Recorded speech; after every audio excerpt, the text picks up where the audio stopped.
Docteur Pierre-Jean Lamy, bonjour. Bonjour, Bienvenue. Merci d'avoir répondu présent. merci à vous. Je le disais, vous êtes biologiste médical, oncogénéticien et vous dirigez la stratégie scientifique du groupe Innovi, un acteur clé de la biologie médicale en France.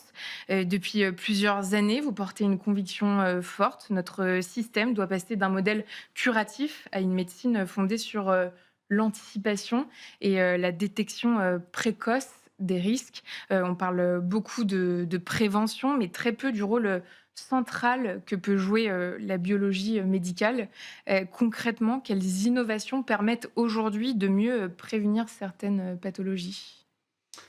Merci pour cette introduction. Oui, en Mmh. effet, la biologie médicale, c'est 70% du diagnostic, mais 70% du diagnostic qui est souvent réalisé au moment des symptômes. C'est-à-dire qu'en fait, aujourd'hui, on Oui. utilise relativement peu la biologie médicale en amont, là où on pourrait prévenir, comme on l'a dit, hein, plutôt prévenir que guérir. Donc la conviction chez Innovi, c'est effectivement d'essayer de remonter en fait ces lignes d'utilisation de la biologie. Il y a de nombreux tests. On a aujourd'hui de l'innovation avec l'utilisation de marqueurs multiples, l'utilisation de l'intelligence artificielle, par Oui, on va y exemple. revenir. On peut avoir la génétique aussi. Mmh. Tous ces, Toutes ces innovations peuvent nous permettre effectivement d'aller plus vers ce qu'on appelle le dépistage. Et de quelle pathologie s'agit-il exactement? Ce sont les maladies chroniques? Oui, oui, alors beaucoup, hein, parce que les maladies chroniques aujourd'hui, c'est ce qui explose, hein, Ouais. le diabète, l'insuffisance cardiaque, l'insuffisance rénale, on pourra en parler. Et puis, on a aussi des maladies comme les maladies sexuellement transmissibles, qui sont aussi en pleine recrudescence et qu'on détecte souvent aussi au moment du diagnostic, alors que pour certaines, elles sont silencieuses et elles sont transmises durant cette période de silence. Donc là, c'est important. Donc, on a mis en place aujourd'hui, avec d'ailleurs l'assurance maladie, un programme de dépistage des maladies sexuellement transmissibles, VIH pour tout le monde, et puis aussi pathologies plus particulières, hépatite B, chlamydia, gonorrhée, pour les moins de 26 ans, Mmh. sans ordonnance. C'est-à-dire qu'on l'objet aussi, c'est de faciliter en fait l'entrée dans ces tests pour les patients, sans être obligé de prendre rendez-vous, de consulter. Quand on n'a pas de pathologie, on n'est pas amené forcément à consulter, mais on peut se poser la question et aller directement au laboratoire pour avoir ces résultats. Et donc s'agissant des MST en l'état, c'est plutôt un succès? Alors là, c'est vraiment un succès parce qu'aujourd'hui, à peu près sur 20 personnes qui viennent, on en Mmh. dépiste une. Alors c'est quand même un nombre assez important puisque effectivement après, derrière, il y aura une prise en charge thérapeutique et puis éviter des contaminations futures. Et cette approche, plus accessible, du dépistage, sans, prescription, médicale notamment, est-ce que ça peut s'appliquer à d'autres champs? Oui, alors en fait, Est-ce que vous pouvez donner des exemples? oui, tout à fait. On s'est engagé dans deux grands domaines. Bon, l'insuffisance cardiaque. Insuffisance cardiaque, on a tous en tête, hein, la personne de notre entourage qui fait un infarctus aux alentours de 50 ans. Pas de signe préalable, rien. Tout à coup, la catastrophe. Mmh. Alors bon, peut être sauvé ou pas, mais ça va dépendre. Ça, c'est un vrai problème. Aujourd'hui, on dépiste très très mal les pathologies cardiaques. Et donc, on a mis en place un travail, particulièrement dans le sud de la France, là où est né Innovi, sur le 34, dans l'Hérault, pour proposer à des patients qui sont en consultation dans les établissements de soins un test rapide, avec le résultat en 10 minutes. On analyse la molécule qui s'appelle le pro-BNP, qui est un marqueur d'insuffisance cardiaque. Et on l'a proposé, on a fait cette première campagne avec 800 patients. 70 ont été détectés avec une insuffisance rénale, cardiaque, Cardiaque, pardon, ouais. frustre.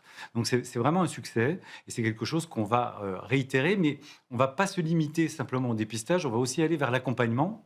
Parce que dépistage, c'est bien, c'est mettre en place aussi Oui, il y a le euh, parcours de soins ensuite. voilà, On y viendra. un Oui. changement de vie, tout simplement, hein, Mmh. peut-être diminuer le poids, moins manger de sel, traiter l'hypertension Mmh. sous-jacente, etc.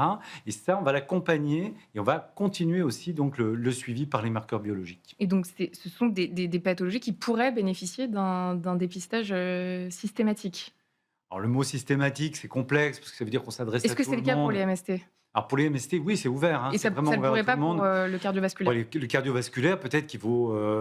Bon, c'est quand même assez complexe à mettre en place, mais oui, Mmh. enfin, en tout cas, c'est une tendance. Et je pense qu'on peut aussi informer les patients qu'on peut aller dans un laboratoire pour, par exemple, avoir un bilan lipidique. Et un bilan lipidique, un taux de cholestérol élevé, un taux de triglycérides élevé, c'est des facteurs de risque très importants d'une pathologie cardiaque Mmh. qu'on peut simplement détecter par un Mmh. simple test. Et Mmh. ça, c'est très peu fait finalement. Mmh. Donc oui, on encourage à ce type Mmh. de pratique. En France, on ne peut pas accéder, librement à son propre ADN, même dans un but de prévention. Est-ce que, c'est quelque chose que vous déplorez, vous? Bah, moi, bon, je suis généticien, donc je pense qu'il faut. C'est normal de border Non, parce que c'est le cas dans d'autres pays. l'utilisation. Mais c'est vrai que dans d'autres Oui. pays, on peut y avoir accès. Je pense qu'en tout cas, il y a une sous-utilisation du potentiel des analyses génétiques en France. On le sait aussi pour les maladies rares, c'est un véritable problème. Bon, on a une culture qui est extrêmement restreinte. Hein, on a vraiment envie de très très contrôler Bah, que certains qualifieront juste d'éthique. alors, il y a l'éthique, mais je pense qu'on peut quand même avoir une utilisation beaucoup plus large Mmh, et en respectant l'éthique. L'éthique, c'est ce qu'on en fait après. mmh.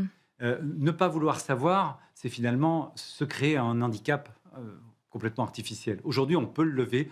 Les technologies font que les coûts de séquençage sont quand même beaucoup plus bas.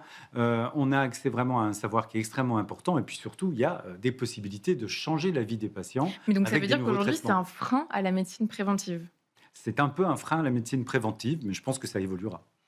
Est-ce qu'il faut s'inspirer pour vous de certains modèles étrangers justement à ce propos? Bah, potentiellement, oui. On sait qu'on est extrêmement en retard. Et d'ailleurs, c'est dans des rapports aujourd'hui sur l'état de la santé en France qui l'ont pointé. Vous avez en Angleterre un nombre de génomes qui se compte par centaines de milliers qui ont été réalisés. Donc, c'est aussi augmenter le savoir, hein, d'avoir pu séquencer donc, toute cette population.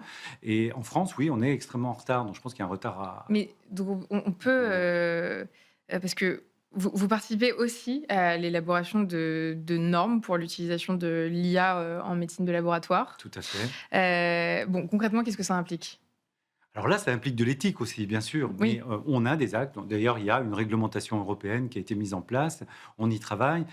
Ça, c'est vraiment un cadre. Il faut respecter globalement, finalement, l'éthique de la santé. C'est-à-dire, ce sont des technologies nouvelles. Elles ne doivent pas s'affranchir de ce que l'on sait, globalement, voilà, ne pas nuire, protéger et être bienveillant. C'est le grand Et cadre ça, aujourd'hui, aujourd'hui en à trouver. l'état, on est suffisamment armé pour garantir que l'usage de l'IA, dans le dépistage biologique soit, fiable et éthique? Alors, fiable, on y travaille, ça c'est, je dirais, le côté technique. Mmh. Et on a, nous, tout un groupe de travail chez nous qui travaille sur l'IA en biologie médicale, avec des résultats notamment, par exemple, sur le dépistage de l'insuffisance rénale, Mmh. qui est extrêmement important. Et derrière, oui, on respecte les cadres. Et je pense que quand on donne ces outils et qu'on les laisse dans les mains des médecins, des soignants, eh bien, on est dans ce cadre de respect de la personne et de respect des normes. Euh, les laisser à d'autres serait dangereux. Et ça, on y veille effectivement. Et aujourd'hui, justement, en l'état, on dit, la qualité des données, c'est déterminant. Absolument. Heu, Quelles garanties aujourd'hui sont mises en place dans vos laboratoires pour que, l'IA repose, sur des bases solides? Justement, en fait, on travaille sur nos propres données, dans nos laboratoires. Ce sont donc des données qui sont extraites des laboratoires avec l'accord des patients. Là, on est absolument sur le respect en fait des accords que peuvent donner les patients pour participer à une étude clinique. Donc ça, c'est un cadre qui est parfaitement défini et qu'on Mmh. respecte. Et puis bien derrière, bah, c'est le travail des scientifiques de travailler sur des données qui sont fiables. Et pour ça, bah, on a des data scientists, on respecte absolument donc tout le développement scientifique. Et C'est justement, norme en scientifique. laboratoire, l'IA permet déjà de croiser des marqueurs biologiques, Oui. pour mieux prédire les risques. Est-ce que vous pouvez, nous en dire plus? Alors, je vous en parlais, là, c'est l'insuffisance rénale. Ouais. On a des marqueurs classiques. Hein, on peut doser donc, une molécule qui s'appelle la créatinine pour mesurer le débit de filtration du rein, donc qui est un signe en fait de la bonne santé du rein. On peut ajouter des analyses qui sont des analyses urinaires et faire des rapports entre albumine, présence aussi de sang dans ces urines. Mais on peut aller beaucoup plus loin et analyser globalement des analyses classiques, celles que vous allez faire Mmh. traditionnellement sur la prescription d'un Mmh. médecin généraliste, une Mmh. numération formule et puis quelques molécules autour. Eh bien, avec ça, on est capable aujourd'hui maintenant de prédire la dégradation de la fonction rénale à 3 ans. Et donc, potentiellement, de mettre en place des mesures d'hygiène Mmh. et de changement de vie pour retarder le jour où il y aura besoin d'une dialyse. Mmh. Ces innovations, elles sont puissantes, mais est-ce que les patients ou même les médecins généralistes, ils sont réellement informés? C'est un enjeu extrêmement difficile. On a une Mmh. population d'abord française qui est importante et puis une population médicale qui l'est aussi. C'est vrai que les innovations vont très vite aujourd'hui. Il y Oui. a un problème d'acculturation à toutes ces innovations. Donc, il faut communiquer. On est là aussi pour ça. Faire de l'enseignement Mais les laboratoires, post-universitaire. justement, ils ont un rôle à jouer dans la prévention Oui, qui est absolument. sous-estimé? Oui, moi je pense, oui, parce que, comme je vous le disais, souvent les tests, on les prescrit au moment des symptômes. L'insuffisance rénale, pour reprendre cet exemple, 30% des patients sont détectés à un moment donné d'urgence, Mmh. c'est-à-dire qu'ils vont être envoyés le lendemain en dialyse. On pourrait le faire peut-être 10 ans auparavant, et là éviter en fait, et repousser largement le moment où il faudra les mettre sous dialyse, qui est quand même un changement de vie radical. Et dans quelle mesure vous pourriez être des acteurs, d'accompagnement, même dans le parcours de soins? Bah, on l'est déjà parce qu'en fait, comme je disais, bon, les patients sont suivis et d'ailleurs ils le savent eux-mêmes. Souvent, on leur prescrit au cours de leur pathologie donc des examens de suivi. C'est-à-dire que vous Euh, les orientez vers les bons professionnels? Exactement, on Mmh. les oriente vers les bons professionnels et eux-mêmes nous font confiance ensuite pour le suivi de leurs patients. Ça, je dirais, de la vie d'aujourd'hui. Mais on peut peut-être aller plus loin en intégrant aussi ces données au dossier médical, en ayant une analyse globale plus complète en fait de l'état du patient et aller détecter peut-être d'autres pathologies qui ne sont pas encore arrivées finalement au moment où on les détecterait de façon clinique. Mmh. Donc c'est vraiment là l'enjeu de la biologie de demain. Et si vous aviez, une seule réforme à recommander, pour, accélérer, ce virage, préventif, quelle Ah, serait-elle? bah, je La pense. priorité? La priorité, bah, c'est quand même le financement parce que, avec Ouais. ça, évidemment, on ne peut pas le faire, sans financement. Alors, il y a des programmes de financement qui existent. Je pense qu'il faut les généraliser et peut-être plus globalement, inclure dans le paysage médico-économique le coût de la biologie. La biologie est aujourd'hui toujours vue comme un coût, un surcoût, alors qu'en fait, elle peut faire économiser énormément d'argent. Et alors justement, comment les convaincre les décideurs d'investir Et davantage, dans on ce a modèle? Alors, on a très peu de médico-économistes en Mmh. France. Ça, c'est un déficit. Je pense qu'il faudrait développer ces études médico-économiques et puis que le logiciel aussi des décideurs et puis des payeurs, eh bien, soit d'intégrer les tests. Dans la médecine personnalisée, qui est un autre domaine, on a un grand congrès qui a lieu, qui se tient en ce moment à Paris sur la médecine personnalisée. Mmh. De nombreux tests aujourd'hui ne sont pas pris en charge par l'assurance maladie, alors qu'ils débouchent sur l'utilisation de molécules innovantes et qui ont apporté un changement radical, notamment dans le traitement des cancers. Ben ça, c'est un vrai problème. Donc Mmh. ça, il faudrait vraiment arriver à aller beaucoup plus vite sur la prise en charge de ces tests pour que les patients puissent y avoir accès et être mieux traités. Merci beaucoup, Merci docteur, à vous. Pierre-Jean Lamy. Le message est passé. Vous restez avec nous. On passe tout de suite à l'analyse du docteur Bono.